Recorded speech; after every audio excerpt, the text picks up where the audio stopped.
Գյուրջան Կասկադ, ցանկացած համեմատություն մեր օգտին է։ Պարոն Շարմազանով, Ռուսաստանից խոսեցիք, Անդրանիկ Քոչարյանը եւ մի խոսքով իշխանությունը հայտարարում է, որ Ռուսաստանը դավաճանեց Արցախը եւ գերիները նաեւ նրանց պատճառով հանձնվեցին եւ այսօր գտնվում են Բաքվի բանտերում, չէին կարող այնպես անեին, որ գերի չընկնեին եւ ընդհանրապես Կարելի է այդ հարցին պատասխանեմ հետո նորը։ Ուրեմն Արցախին դավաճանել է ու Հայնիկին դավաճանել է Նիկոլ Փաշինյանը ու իր ոչ ռեժիմը։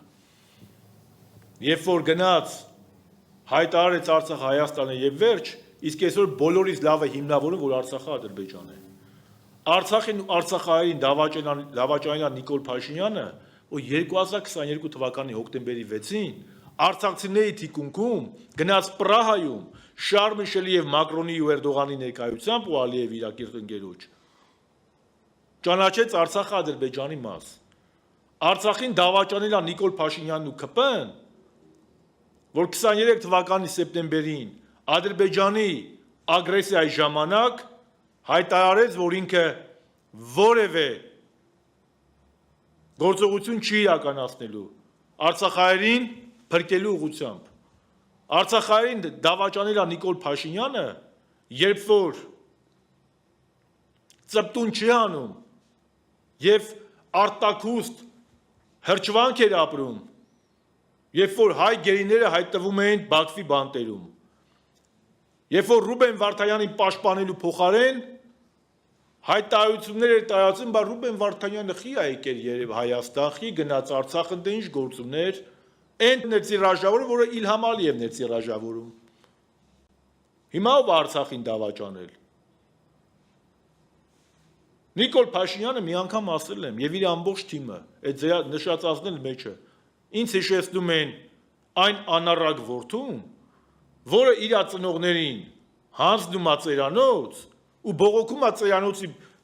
բանից էլի, ճաշարանի վարիչից, որ իր ծնողին մսով ճաշ չի տալի։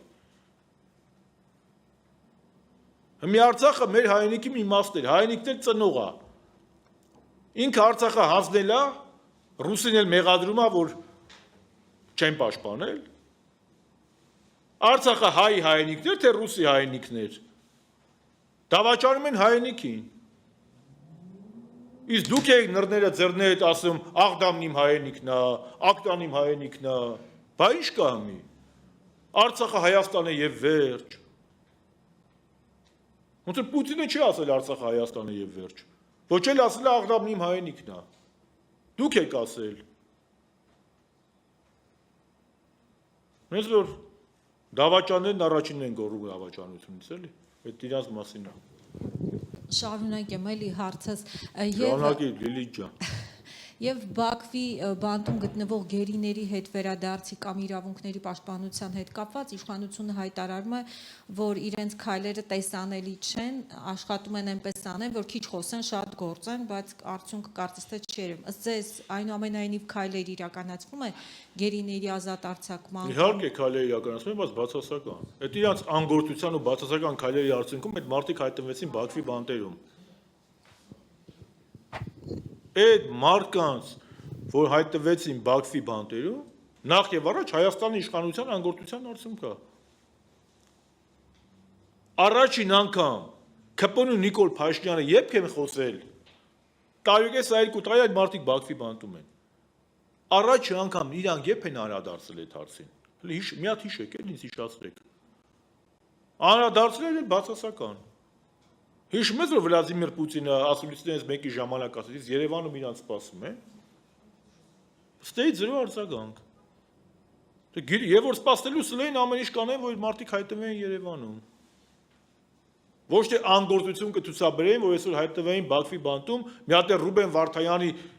դեմ ավել պակաս խոսեն, ասեն, բա ինքը այնտեղ ինչ գործ ունի, ինչու է եկել, ինչ նպատակով է եկել։ Ռուբեն Վարդանյանի օրինակը լավագույն ցայտուն օրինակ է, որ Նիկոլ Փաշինյանի հիմար թեզը, որ գլխավոր նպատակը կյանքի վայելքն է, որ երեխաներին ասպա, երեխաների ջան, դպրոցը պետք է սովորացնի կյանքը վայելել։ Այլ հայրենիքին ծառայելն է։ Ռուբեն Վարդանյանի ճատ ոչ մեկ հայության մեջ կյանքի վայելելու հնարավորություն չի ունեցել։ Միլիարդատեր մարդեր, դուրսը հարգանք պատիվ ուներ, եւ բիզնեսմեններ եւ լուրջ ինտելեկտուալ ազնվորություն։ Ես երբ որ Մոսկվայում սովորում էի, Եվրոպայի խորհրդինքից քաղաքագիտական դպրոցում, Ռուբեն Վարդանյանը եկավ այդ օրը դասախոսություն կարդաց 2004 թե 5 թիվներ։ Մենք հպարտանում էինք, որ ազգությամբ հայ է, եկել է տնտեսագիտություն է կարդում։ Ու այդ մակարդակի ու ամբողջ Ռուսաստանը ընդունում էր նրա։ Այդ առնվազն գիտական շրջանակները։ Ինչ Ռուբեն Վարդանյանը չէր ուզում էլի տենց կյանքը վայելի, եկավ Արցախ, որ հիմա այլ Բաքվի բանտում տառապանքների միջով անցնի։